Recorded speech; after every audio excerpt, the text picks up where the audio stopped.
राम राम।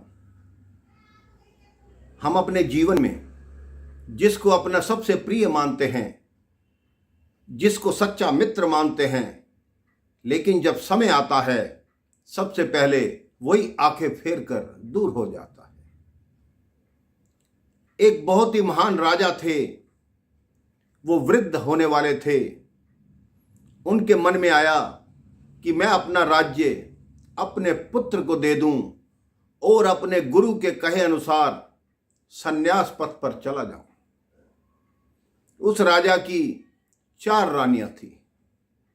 नियमानुसार उसने अपने सबसे बड़े पुत्र को राज्य सौंपा और संन्यास जाने की तैयारी कर ली। वो सबसे पहले सबसे छोटी रानी अर्थात चौथी रानी के पास पहुंचा कि मैं संन्यास के लिए जा रहा हूं, तुम मेरे साथ चलो, तुम में मुझे बहुत अधिक प्रेम है क्यों तुम सबसे छोटी हो। उस रानी ने कहा, आपने जहां जाना है जाओ, मैं जंगलों में आपके साथ नहीं रहूंगी, मैं यहीं महलों में रहूंगी। राजा बहुत उदास हुआ। अब वो तीसरी रानी के पास आया। उस रानी से कहा कि आप मेरे साथ चलो, मुझे संन्यास के लिए जाना है, मैं जंगलों में रहूंगा। तीसरी रानी बोली, आपने जो करना है करो, मैं कहीं साथ नहीं जाऊंगी, मैं तो आपके जाने की देर है और दूसरा विवाह कर लूंगी। राजा बहुत उदास हुआ, बड़े बुझे हुए मन से दूसरी रानी के कक्ष में आया। यही बात उसने दूसरी रानी को कही कि ऐसे ऐसे मैं संन्यास के लिए जा रहा हूं और तुम मेरे साथ चलो। वो जो रानी थी वो बहुत बुद्धिमान थी। वो राजा के हर राज्य कार्य में उनका साथ निभाती थी। राजा को यह पक्का विश्वास था कि ये मेरे साथ अवश्य चलेगी, लेकिन उसने भी ऐसा उत्तर दिया कि राजा का मन टूट गया। उसने कहा, आप जाइए, मैं यहां सारी व्यवस्था देखूंगी और जब आप कल को समाप्त हो जाएंगे, आपका अंतिम संस्कार भी राजकीय सम्मान के साथ मैं कराऊंगी। कोई ये नहीं कहेगा कि आप सन्यासी थे, सब लोग यही कहेंगे कि आप एक राजा थे और राजा की भांति आपका अंतिम संस्कार हुआ। जब तीनों रानियों ने मना कर दिया, राजा सिर झुकाए तीसरे कक्ष से भी बाहर निकला।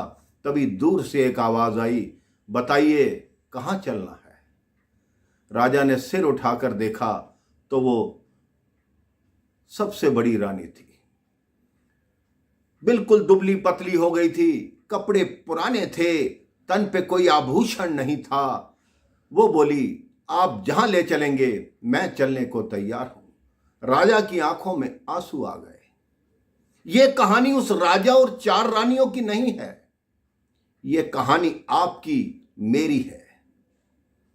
जो चौथी रानी है, जिसने कहा था कि आप जाओ, मुझे कोई मतलब नहीं, वो चौथी रानी आपका शरीर है।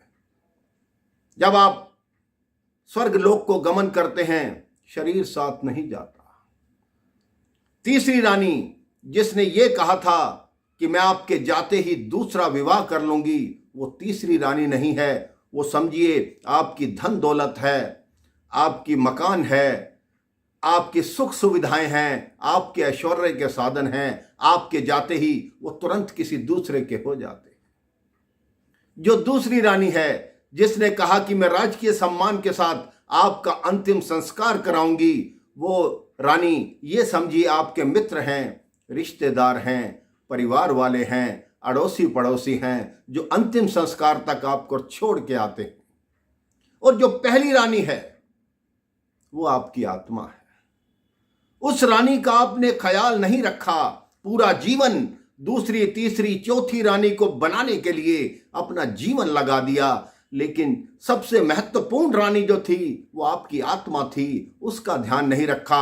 आप सारी उम्र केवल मकान बनाने में, धन दौलत कमाने में, परिवार को पालने में, इसी में लगे रहे, लेकिन कभी अपनी आंतरिक खुशी को नहीं देखा। अब भी संभल जाइए और अपने अंदर आंतरिक खुशी को ढूंढिए, अपनी आत्मा को पवित्र रखिए, सदैव भगवान का स्मरण कीजिए, उन्हीं का नाम लीजिए। राम राम। जय श्री राम।